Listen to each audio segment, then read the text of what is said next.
Okay, guys, today we're gonna do just an audiobook for fun. You know, we all have to read over the summer, and yeah, why not an audiobook? So you guys could be reading The Hatchet. They even made a movie off of it, so it's a really good book.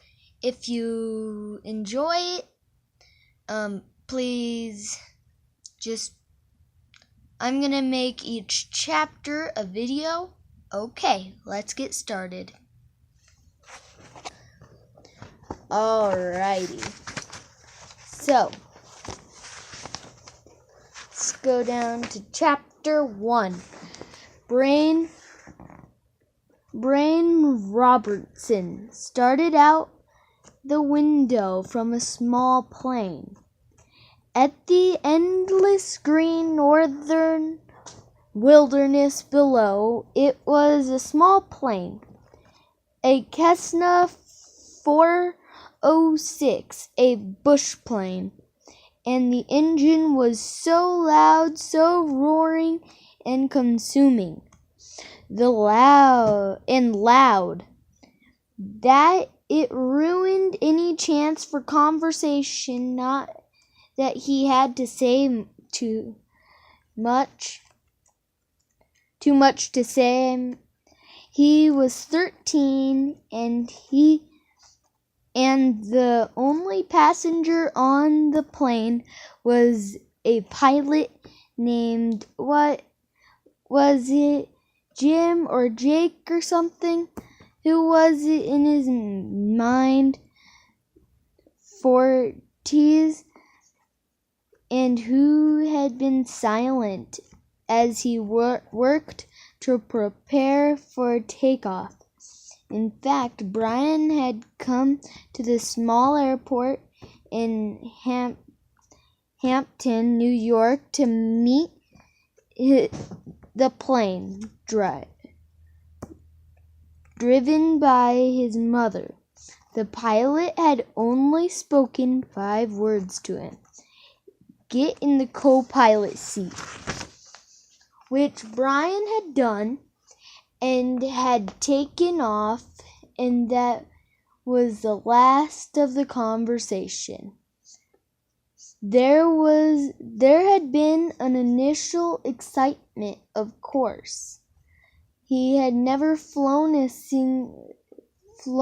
a single engine plane before, and to be sitting in the co-pilot seat with all the controls in front of him, all the instruments in his face, the plane clawed for altitude, jerking and sliding on the wind currents, and the pilot took off had been interesting and exciting, but in 5 minutes they leveled off at 6,000 feet and headed northwest.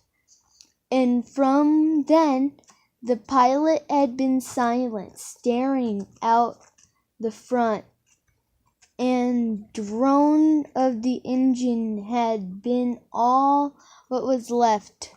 The drone and the sea of green trees that lay before the plane's nose and flowed to the horizon, spread with lakes, swamps, and wandering streams and rivers. Now Brian sat looking out the window with a roar, thundering though his ears, and tried to catalog what had led up to his taking his flight. The thinking started. It started with a single word: divorce. It was an ugly word. Though a tearing ugly word that meant fights and yelling, lawyers. God, he threw how he hated lawyers who sat in their comfortable smiles and tried to explain to them in legal terms how all that he lived in was coming apart and breaking and shattering. Of all the solid things, his home, his life, all the solid things, divorce.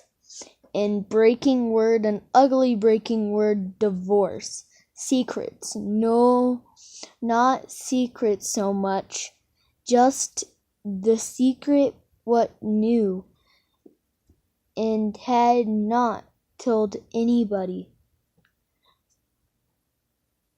what he knew about his mother, that he caused the divorce. What he knew, the secret divorce, the secret. Brian felt his eyes beginning to burn. He knew there could be tears. He cried for the time. But that was gone now. He didn't cry now. Instead, his eyes burned in tears. Tears became the seeping tears that burned. But he didn't cry.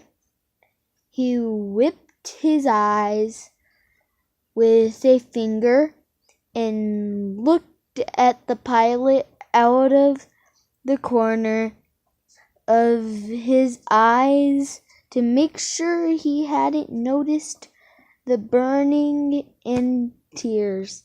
The pilot sat large, his hands lightly on the wheel, feet on the rotor pedals, and seemed more a machine than a man, an extension of the plane.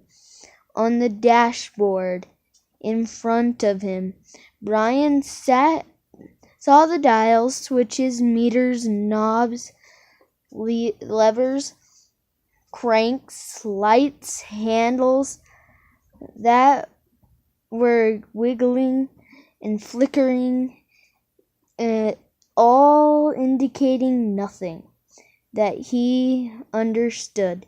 The pilot... Oh, no, wait. Where was I? Sorry, guys. The pilot seemed the same way. Part of the plane, not a human. When he saw Brian look at him, the pilot seemed to open a bit and he smiled. Ever fly in the co-pilot seat before? He leaned over and lifted the headset off to his right ear and put it on his temple, yelling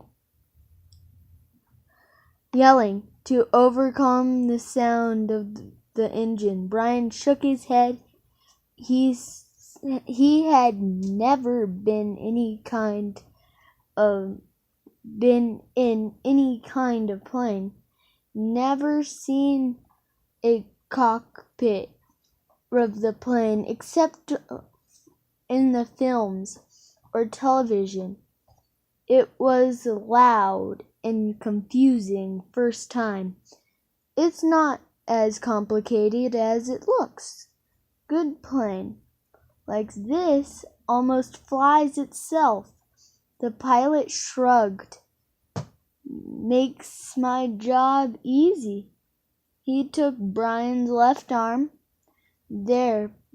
Here, put your hands on the controls, your feet on the rotor pedals, and I'll show you what I mean.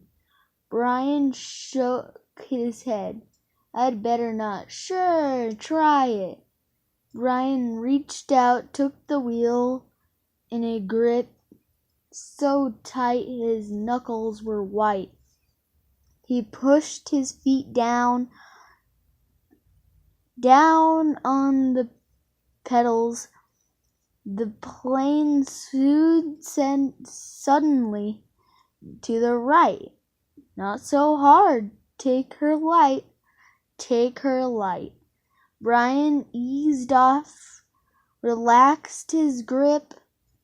The burning in his eyes was forgotten momentarily.